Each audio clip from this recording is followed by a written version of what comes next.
Good morning, everyone. On behalf of the Secretary of the Inter-American Committee Against Terrorism of the Organization of American States, I would like to welcome you to the presentation of the Guideline of Maritime Cybersecurity in the Western Hemisphere. My Liz, name? sorry, you might want to wait because people are still joining in. I would just give it a Okay, minute or two just to allow everybody in the room and then start over. okay, perfect. Yeah. Okay, I will. Let me see.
Good morning, everyone.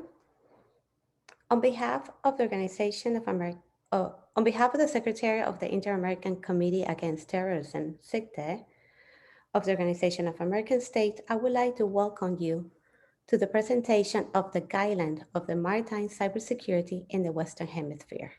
My name is Lisbeth Laurie. I am the Program Manager of CICTE's Maritime and Port Security Program, and today I have the honor to be the moderator for this event.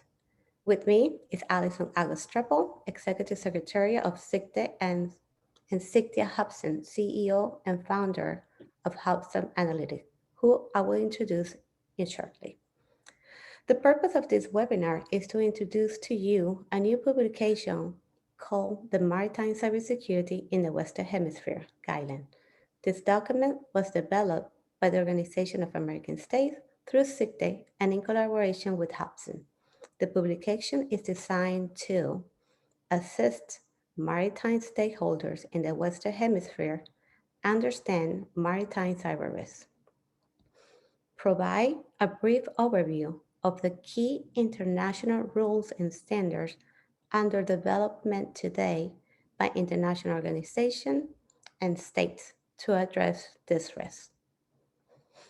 Lay out initial steps maritime organizations can take to manage cyber risk and highlight some best practice to consider as maritime organizations implement cyber risk management program. Overall, the publication covers four main areas: cyber risk in the maritime domain, regulation and guidelines, initial step for developing organizational cybersecurity capacities, and best practice. Before I go further, I want to express my thanks to the Government of Canada for its financial support for this project. As we will discuss today, maritime cybersecurity is a key issue for states in the Western Hemisphere region because maritime commerce plays an important role in all the economies of this area. As in other sectors, such as banking sector, the maritime industry is increasingly moving towards a more digitalized environment.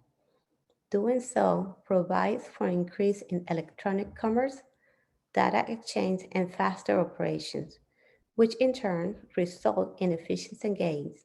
But along with those advantages come costs, which includes an increase in cyber risk. Today, we have the honor to introduce our two panelists who will discuss over the next 45 minutes the importance of cybersecurity manual and share their perspective on cybersecurity in the maritime sector. I will begin first with Alison Treppel, who is the Executive Secretary of the Inter-American Committee Against Terrorism. Mrs. Treppel has over 25 years of experience working with the Inter-American system, the last 12 of which have focused on multidimensional security issues.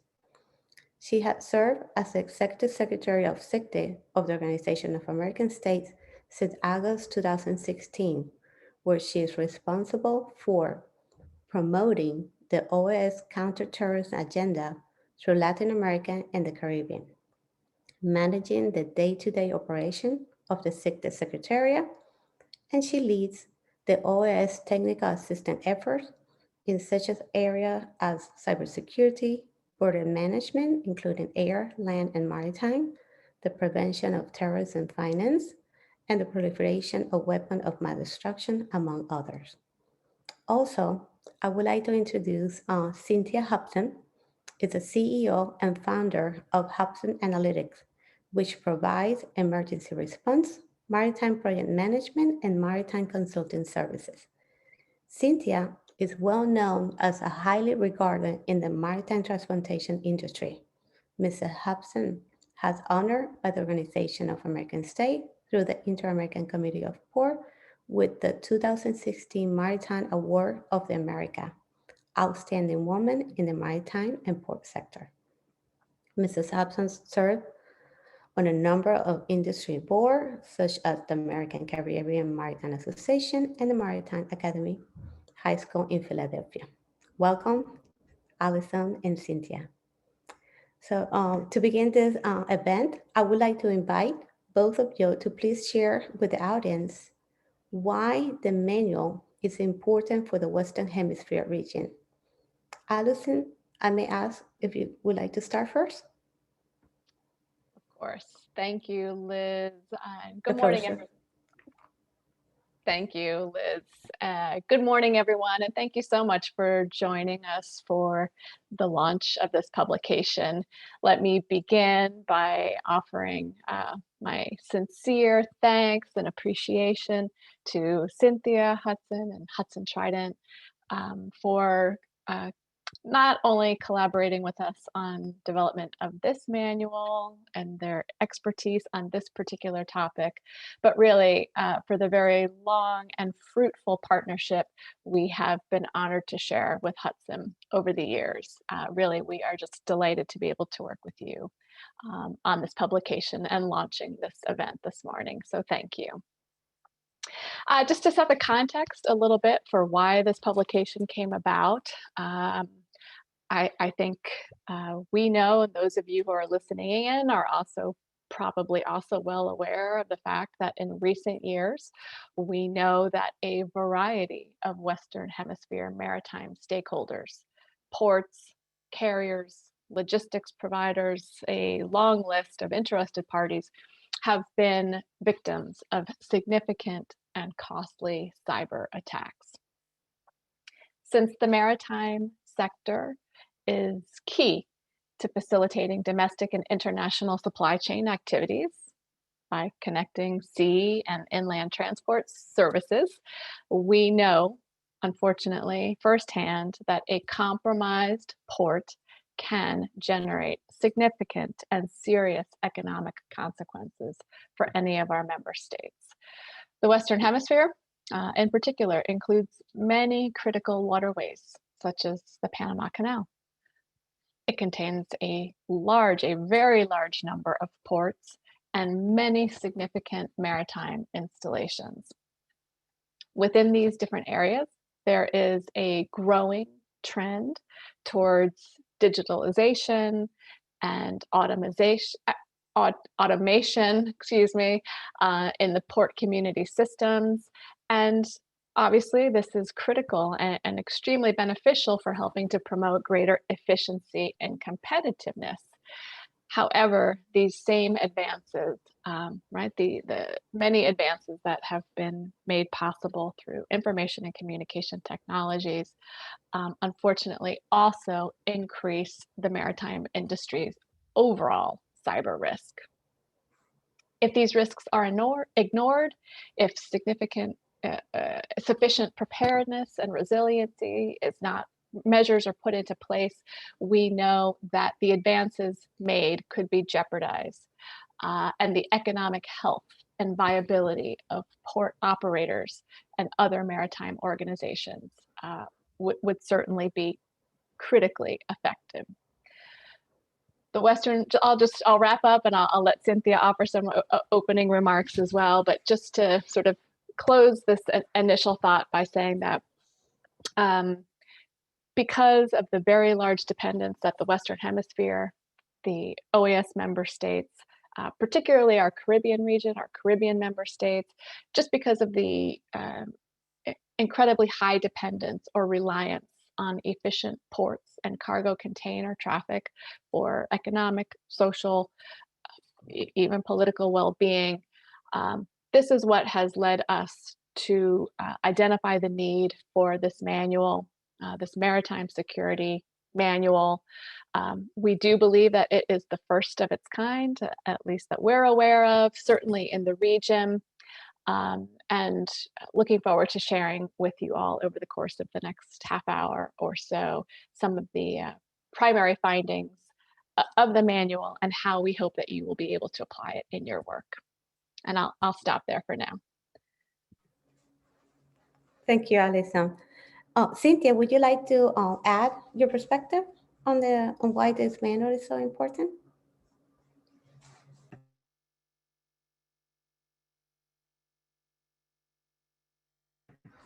Cynthia, I'm sorry, I think you're mute. Yes, now I am here. I'm so sorry. I first wanted to thank Alison for her very good comments, and thank you, Elizabeth, for the hosting that you're doing. I'd like to thank Alison, Violanda Botet, Elizabeth, Lori, who you just met, and the rest of the OAS CICTE team for the opportunity to collaborate on this manual and to work with CICTE as it has really taken the lead on helping ports in the Western Hemisphere meet the emerging challenge of cybersecurity and cyber risk management. This is not something that we are seeing everywhere. We are seeing people lagging and not leaning forward. I'd like to commend CICTE for its leadership on this important topic, and the ports across our region which are tackling this issue as they work to keep the sector competitive and secure.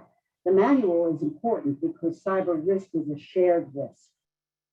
If a port or a port facility within a larger port community is attacked, and the impact of that attack could create something such as a shutdown of cargo operations. It could be felt throughout the port community, which really is the lifeblood of the economy for many nation states through this region. So this manual comes at a critical time for port leaders who are facing the complex challenges of cybersecurity. This is a new problem, cybersecurity, and we don't know all the ins and outs of it. So a guideline, a manual to assist with that, that is specifically written for port leaders is what this manual is and what it does. Its purpose is twofold. First, to demystify the subject for you in that the context of port operations is a specialized context. It is not the group that is doing a utility company. It's port operations need to be in its own context. And secondly, to provide a path forward for creating a cyber resilient organization, which is sustainable. This is not one effort done on one day to fix one problem. This is a continuous methodology for watchfulness and improvement in order to have our organizations across the port industry to be cyber resilient and to be sustainable. Thank you. Thank you, Cynthia and Alison. So this manual is an important tool to create awareness on maritime cybersecurity risks and the vulnerability of the ports. So any major attack or cyber attack can paralyze the port and compromise the economy of a country. Alison, could you share with us how does CICTE helps OS member state to prevent and counter maritime cybersecurity threats? Yeah, of course. So just to provide a little overview about how CICTE operates, how we best support our member states in all of our different programming areas. And Liz explained some of them just in the introductory remarks, but focusing today on our border management and particularly our maritime and port management and cybersecurity. We approach our work, our support to member states, what I call through a three-pronged approach, which is development of policies or strategies, development of capacity, and that's typically through different training or workshop type of exercises. And then we focus on the development of knowledge, of data, scientific data to help support the development of those policies or those different capacities. And that's tied together by coordination and cooperation efforts among different sectors, a multi-sectorial approach, government, private sector, and civil society. And we do this to also help raise awareness about different emerging threats or trends. And that's, again, sort of one of the reasons why we're here today, because a lot of our maritime and port operators have obviously experienced and are increasingly concerned about the different threats that cyber incidents and cyber attacks pose. So a good portion of the work of CICTE does help to strengthen, seeks to help strengthen our member state capacity to identify and mitigate threats to critical infrastructure. And that critical infrastructure can be physical or digital information. In this case here, cyber in the port and maritime environment is both. So just to give you a quick snapshot of what we're doing with our maritime and port security program, we develop a lot of different capacity building exercises that are targeted to the individual needs of our member states. But recently, this year, during the pandemic, in particular 2020 into 2021, we've really been focusing a lot of our effort on helping 7 member states of the Eastern Caribbean to develop a national maritime security strategy. This will, this is being done together with development of a sub-regional maritime national security strategy. This is in development. They should be ready to go by the end of the year. But again, if we go back to our 3 prongs, this is really the base, the foundation for any sustainable, impactful work to increase maritime security preparedness in the region. At the same time, our OAS CICTE cybersecurity program is one of our oldest programs. It's been around now for over 15 years. And again, we do significant work supporting our member states in policy or strategy development, national cybersecurity strategies. 15 countries now today have a national cybersecurity strategy. And a lot of the experience, a lot of the knowledge that we've been able to acquire through that different strategy development has also served to support our efforts with these maritime security strategies as well. And then a nice piece that ties it all together is our work with CICTEs of the region. CICTEs are the computer incident response teams, public CICTEs of the region. We bring them together through an effort called the CICTE Americas Network.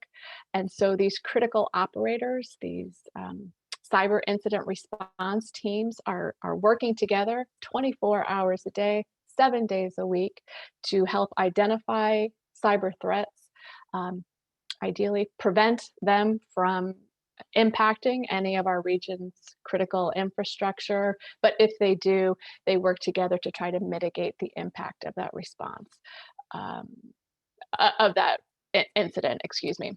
But all the while working together to provide rapid responses to evolving, sometimes quickly evolving cybersecurity threats and vulnerabilities.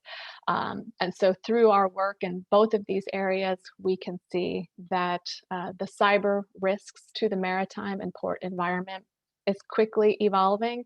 And I think we'll probably talk a little bit more about this morning. We do know that much greater attention needs to be paid to these different operators to be able to increase their resiliency and preparedness so that they're able to identify, detect, prevent, and mitigate cybersecurity risk on a day-to-day basis.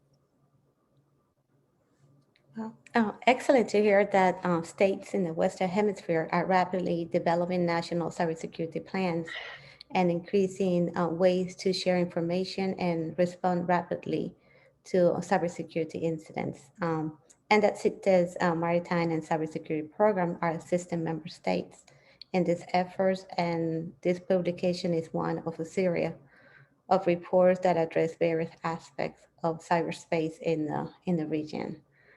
I'm very glad to hear that. And well, just to be conscious of our time, Cynthia, based on your vast experience in this sector, how do you describe the threats the manuals address?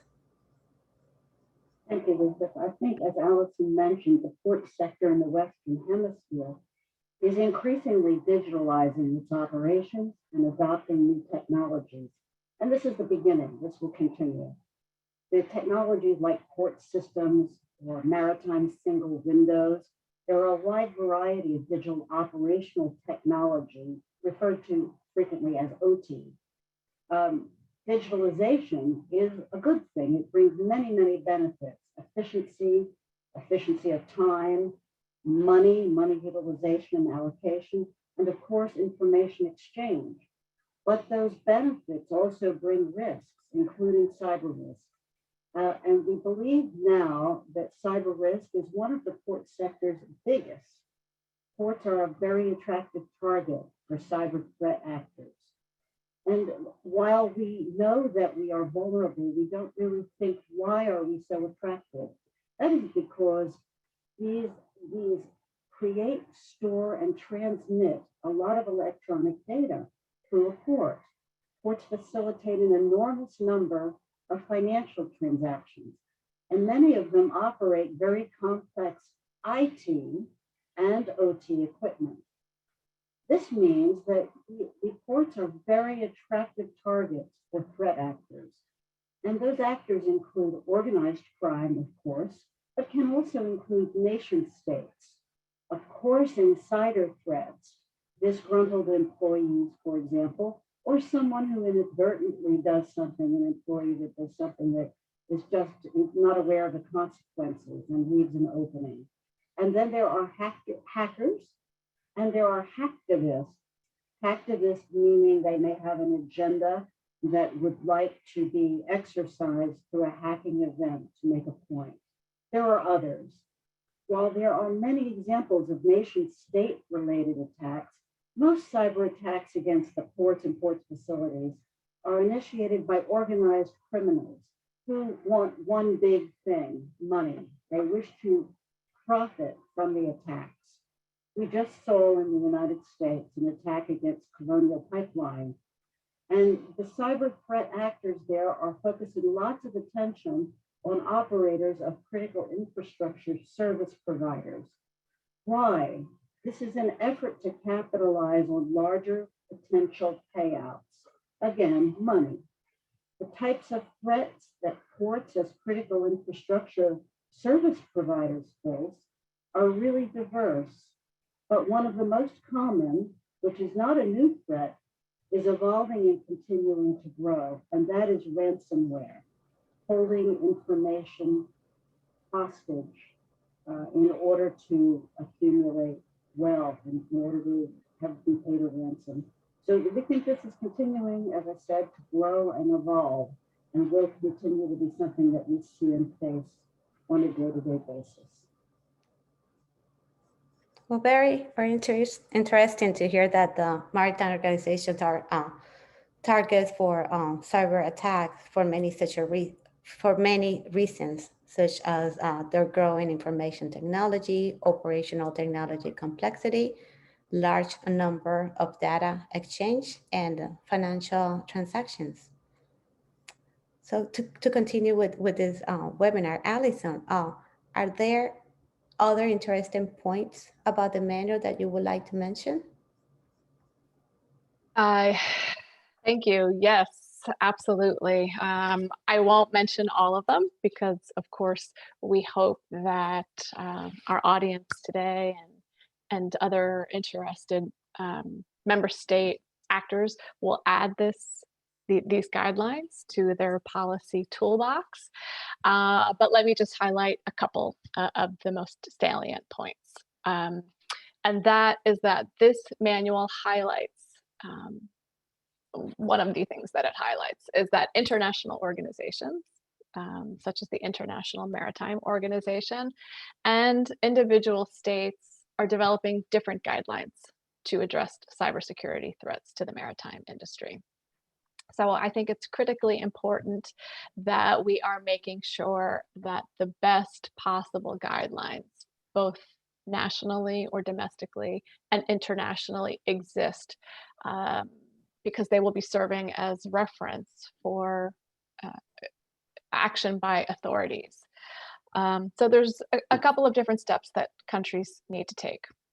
First, we believe that states need to assess whether their national legislation is adequate to help prevent and counter maritime security, cybersecurity activities. Some states in our region, I'm glad to say, have already adopted national cybersecurity strategies and have adopted key national cybersecurity legislation, but many others still have some work to do to take stock, assess their risk levels, and put the policy and legislative framework in place, again, to help build that preparedness, that resiliency. It's critical. The United States National Institute of Standards and Technology Cybersecurity Framework, the NIST, depending on how you pronounce it. This document offers a roadmap for organizations, including maritime facilities, to identify their vulnerabilities and threats, and also demonstrate how to implement best practices for cyber risk management. This is all included in the manual. And all this to say that we believe that greater awareness by all of you, the actors, the implementers, the operators in the region, need to have a greater understanding of what the different guidelines are that are available, particularly the international guidelines and best practices for managing cybersecurity risk in the maritime arena. We believe this will be really instrumental to you in your efforts going forward, particularly those of you who are still in the earlier stages of implementing or even contemplating maritime digitalization programs. And again, the OAS and CICTE in particular is happy to support you in these efforts going forward. Okay, so international rules on how to manage maritime cybersecurity are evolving but lag behind on operational needs, but no binding guidance and standards can help maritime organizations develop their own effective cyber risk management and cybersecurity program. Okay, well, just to be conscious of the time, I know time is priceless. I would like to ask one last question, and Cynthia, could you share with us some of the best practice? I'd be happy to. There are a number of best practices that port and port facility leaders can take from the manual. And to Alison's point, the guidelines that are being promulgated throughout the world, including the NIST guidelines, these guidelines have been, let's call it, boiled down to make a practical and useful approach possible for people that want to pick this manual up and use it. One of the most important is to first focus on organizing the port or port facility for long-term cyber resilience. People understand resilience, but cyber resilience, as I mentioned, is an everlasting job for the port And to organize to do that properly is something that has to start at the very beginning. The technology is typically not the first or only answer to solving the cybersecurity challenge. In other words, don't go and buy new technology yet. Understand where you are and exactly how you want to organize to face this challenge. Secondly, a best practice is to understand that cybersecurity, because it affects the entire organization, everyone within it, a working group or a steering committee could be organized, which engages stakeholders with decision-making authority across the entire organization. So there is a tight group of people with decision-making authority that can move this initiative forward. We then would very much agree that an assessment has to be done, but the assessment that I'm referring to is an organization-wide cybersecurity capability assessment. This is, in simple words, where are you now? What are your capabilities now? It's important for you to understand what your cyber risk management capabilities are, and in doing so, to understand where to invest resources. Resources are always in high demand, and there are many areas in which you can invest. So to invest without understanding based on an assessment puts you in danger of spending money for the wrong things or the lower priority things that might assist with raising your cybersecurity capacity.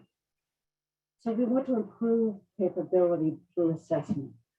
Next, while you're managing your cyber risk, this requires top-down commitment from the senior executives. You know, this means that it is not enough to set up the committee, and it is not enough to do the assessment. Senior management have to follow this project in the beginning and show commitment to the project throughout its life. It's collective engagement, so the people in an organization's first line of defense have to be engaged. The organization has to train its staff as well, because executives are helpful, but really training of the entire staff is going to become necessary. In the digital world, we know that we can expect, and with great certainty, a cyber attack. So having a response plan is your next step. So now we know when an attack is coming, unfortunately. Let's be prepared by formulating a response plan that helps your port or your port facility to be prepared to respond and to recover from cyber attacks. This is a challenge, but it is not as difficult as it may sound. It's just that the subject matter may be new to many of you.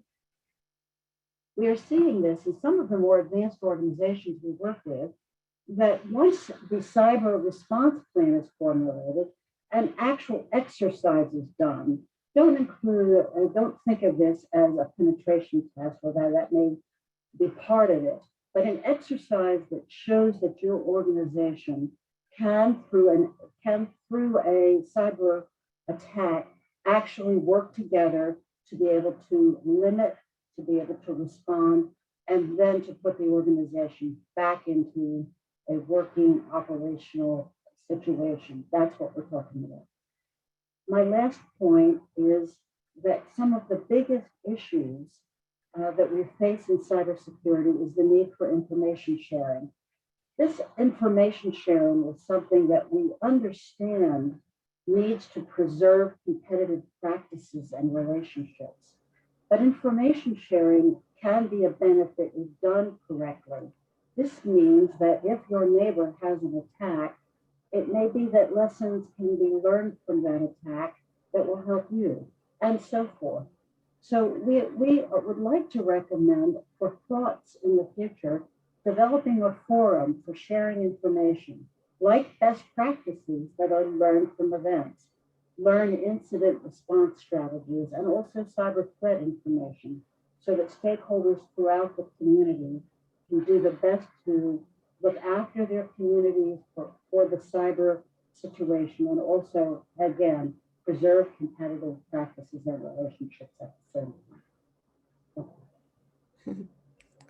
Well, Thank you. Well, I would like to conclude this webinar by thanking Alison and Cynthia and our audience. And I would like to review some key takeaways from today's discussion. So maritime transport is crucial to global economy, activity, and growth. The maritime industry adoption of digital technology is likely to continue, and this increase in maritime digitalization and automation brings corresponding increase in maritime cyber risk in the Western Hemisphere. As a consequence of the growing IT and OT complexity, maritime organizations are vulnerable and cyber threats for many reasons, including the fact that they are handling a vast amount of commercial data. The next takeaway, further best practice in management of cyber risk are still evolving both in international bodies and national legislation. And although binding rules could become more prevalent in the future, currently there are standards, frameworks, and guidance that the maritime organization can use as a basis for improving how they organize, evaluate, manage, and measure their cyber risks, cyber capacities, and organizational cyber resilience. Well, to learn more, we highly encourage you to read and utilize this guideline, which can be found on CICTE's webpage under the Maritime and Port Security Program. Our website is www.cicte.oas.org. I will repeat, it's www.cicte.oas.org. Well, thank you for your time, for your support, and we truly hope that this webinar was very useful for you, as well as the manual, of course. Thank you. Thank you very much. Thank you. Thank you very much. Thank you. Bye.